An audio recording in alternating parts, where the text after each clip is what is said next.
Bem, pessoal, fisiologismo é um tipo de relação de poder político em que ações e decisões políticas são tomadas em troca de favorecimentos, cargos públicos ou, como acontece no Brasil, votação de alguns projetos. A gente aqui no Brasil tem um bom exemplo dessa espécie de fisiologismo na questão do nosso centrão lá na Câmara dos Deputados. Ou seja, a gente faz essa relação de troca de poder político, ou seja, a gente pede para o pessoal do centrão, apoia o pessoal do centrão nos seus objetivos e, em contrapartida, o pessoal do centrão vai lá e apoia as nossas decisões do nosso governo. O governo Bolsonaro, por exemplo, ele tem agora, nesse momento, uma grande influência do centrão no que diz respeito a algumas decisões em troca de apoio político do centrão ao governo Bolsonaro. Esse é um bom exemplo aqui no Brasil de fisiologismo.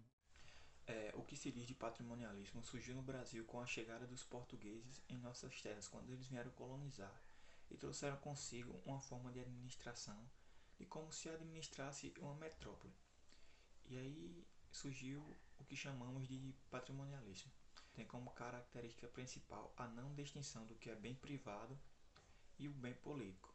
Ou seja, em outras palavras, é caracterizado pela não distinção do que pertencia ao Estado e o que pertencia a quem detinha o poder, que no caso de Portugal era o rei.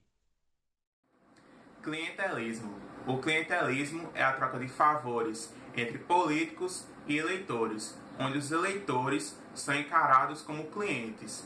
É a prática dos políticos entregarem empregos, favores e outros benefícios aos eleitores em troca de apoio político, ou seja, o seu voto.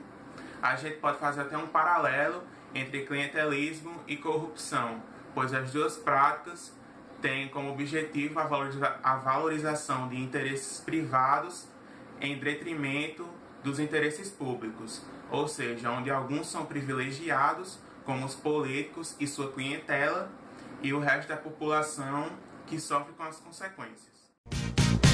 Hoje tem gol do Ribamar, Ribamar. Hoje tem gol do Ribamar, Ribamar. Hoje tem gol do Ribamar, Ribamar. Hoje tem gol do Ribamar, Ribamar. O Vasco cresceu, cheiro de pneu queimado, aturador fraco.